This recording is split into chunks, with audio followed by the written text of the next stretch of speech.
Welcome back to the Canversations podcast, where we will dive deep into the world of can manufacturing, innovation, and industry insights, brought to you by Intralox, the global leader in conveyance solutions. I'm your host, Erin Oaks, and today we are diving into how new products come to life through collaboration. I'm here with Dave Weiser, an engineering manager at Intralox with 27 years of experience in product development. Thank you for having me. It's a pleasure to be here. Thanks for being here. And Marquita? Hi, I'm Marquita Wright. I am the Business Development Analyst, or BDA, like we call it here at Intralox, and I've been with the company for 14 years. Thank you for having me. Okay, so we're going to start a little bit about collaboration. Can you guys begin by telling us what collaboration in your role looks like? Wow. Yeah. So in new products, collaboration's everything. A lot of times I like to paint it as like it's like a wagon wheel. And we're at the middle of that wagon wheel. And whether it's customers out there in the rim or it's internal groups, and they could be manufacturing groups, they could be customer service groups, they could be commercial groups, like you're kind of at the middle of all that. And you're working with all these folks and making sure that they all have the right information transferred. So the collaboration is just without it, like you just don't do anything. It's so key. So we're constantly collaborating and sharing, and integrating different types of resources to get these projects done. And like Dave said, without it, it doesn't exist. So from like the BDA perspective, a lot of that is working with the customer, the account manager, with new products, understanding marketing, how is the best way to execute it. So you're really that liaison that is transferring the information so that the product can actually get developed and released and then to your home or to your plant when you need it. So there's lots of people that touch it. Could you talk a little bit about how those problems become new product projects? Sure. So the problems can come like from any place in theory. Mm-hmm. In reality, they come mainly from our BDAs, our BDEs, and our commercial team. And that because those are the folks that are most often in direct connection with customers. They're hearing the customer problems. So problems come in. We have a process we use to kind of to prioritize the ones we're going to go do homework on, and by homework, like build business cases for. As we build, positive business cases, and we have resources to work on, and we start working on products. The good news is we have so many more ideas than we have, time to get to. Well, so what that means for you as a customer is that we're getting to pick the best of the ideas to work on, and the most exciting and most likely the most impactful to the broadest group of people. And I think you heard Dave say the problem. So that is what we love to look at. We want customers or our commercial team to come and say, what are the issues that the customer or the plant is experiencing? Not necessarily we need something that looks like this, is this color, that has this triangle. Like, that's not necessary. That broader perspective of these are the issues.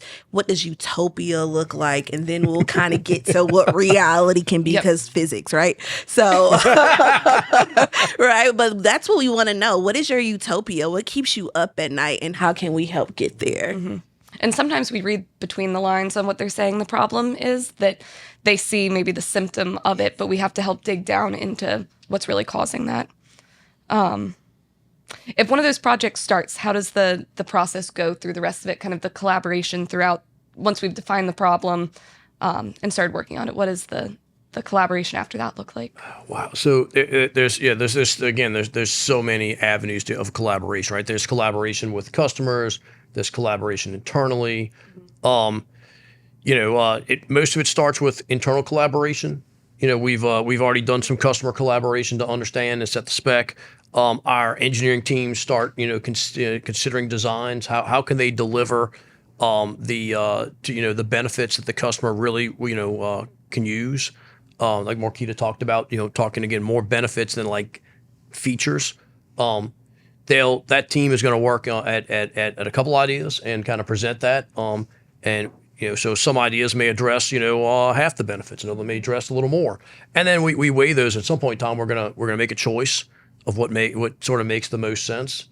Where we see the best the best solution for the customer. And and then we'll go forward with actually developing that. And we'll talk about that a little later, the back end of the project, the huge back end that's, not the creative front end, but it's just as important. And anyway, we'll talk some more about that a little bit later in the discussion. And I think that's what also you have to kind of understand when we're solving the problem. It is a process, right? So we're going to come back to you. We're going to ask questions. We're going to give you options of like, here's what we think we could do.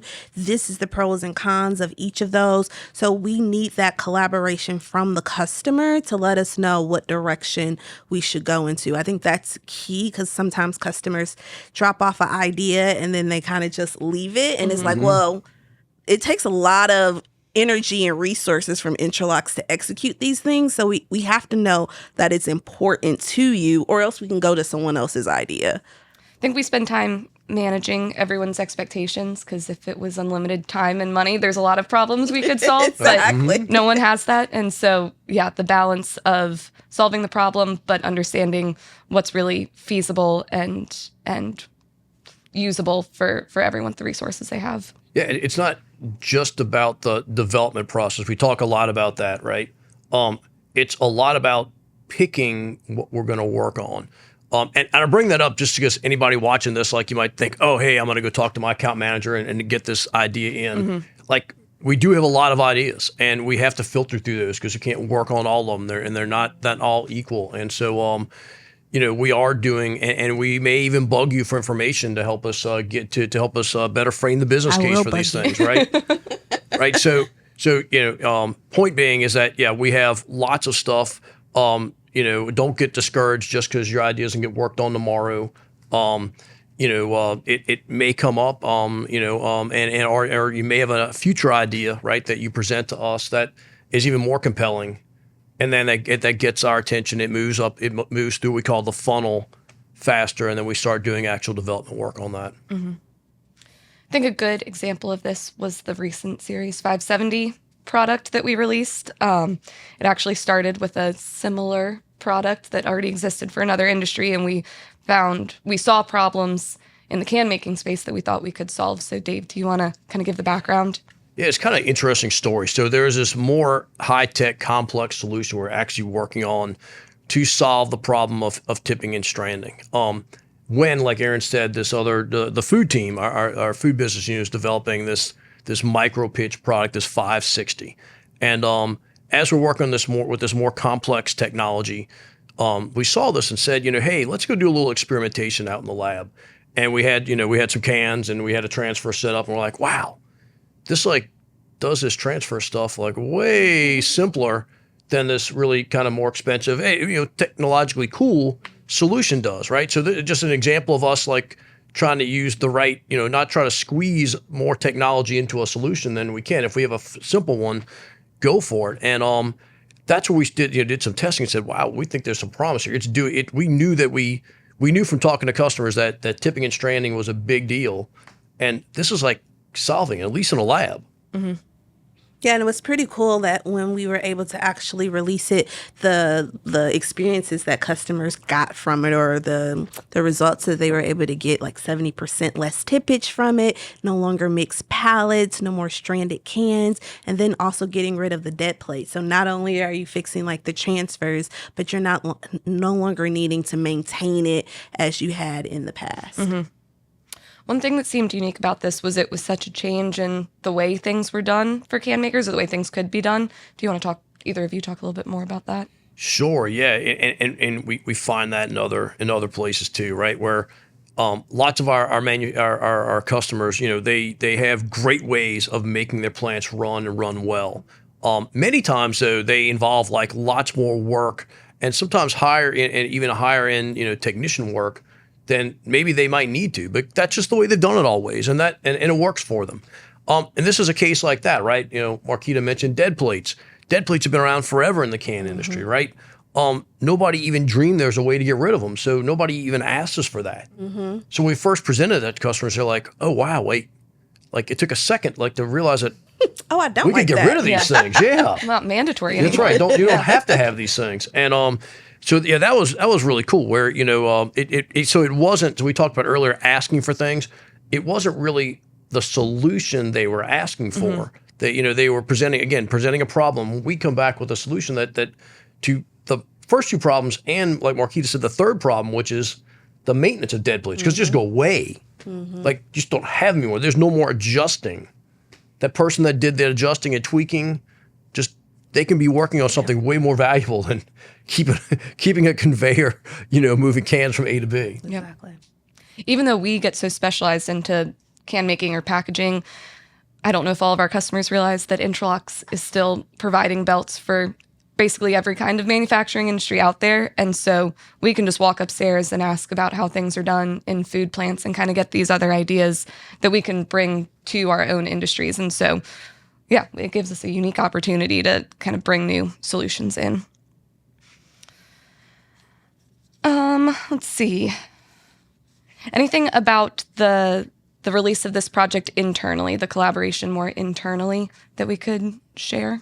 Yeah, I think there was tons of collaboration internally. Intralox is known for 99.9% on-time delivery. So to get that to you, that product around the globe, takes a lot of people to make that happen. And especially with this particular product, because of the size that it is, it's very, very small. And all of our products are assembled by hand, ensuring that we were able to make the parts quick enough and for the forecast and for the demand of the customer. And so there was tons of conversation on what specialty parts need to be where, when, how can we best support it, then also marketing perspective. So there's just tons of hands that touch the product before we can even sell the first one. Yeah, we kind of foreshadowed this a little bit earlier when said that, the development part of the project it seems like that, and that's the exciting part, right? And everybody thinks about that, thinks that's got to be the huge part. Well, because of the way, like Marquita said, the way Intralox operates, and because of the customer-centric approach we take to everything, that back end is huge. Getting the right amount of capacity in manufacturing, the right automation in manufacturing, to Marquita's point, the right inventory level set, and building that inventory so that we can serve and support our customers the way they expect us to do that. That's just huge. It's really almost like a second part of the project. It almost like doubles project time in some ways because of all the effort and collaboration that goes into doing that. And I think also people need to realize that the product is made here in New Orleans. So that means we have to make sure that we have first enough product and then ship the product on a container to all of our locations around the globe. But we got to make sure we have enough to ship so that when you order it, they can actually assemble that size belt for you and get it to you in your specified time. So all of those small details are very important in order to make sure the customer has the best experience. Definitely. If there's a customer listening right now and they have a problem that they don't think can be solved, what would you want to tell them?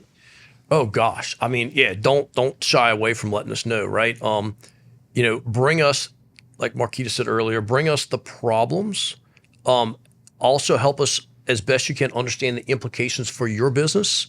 So here's a problem, and it is causing me an hour of downtime a day, for example, right? Or it's causing my scrap levels to be 2% higher, or whatever that is.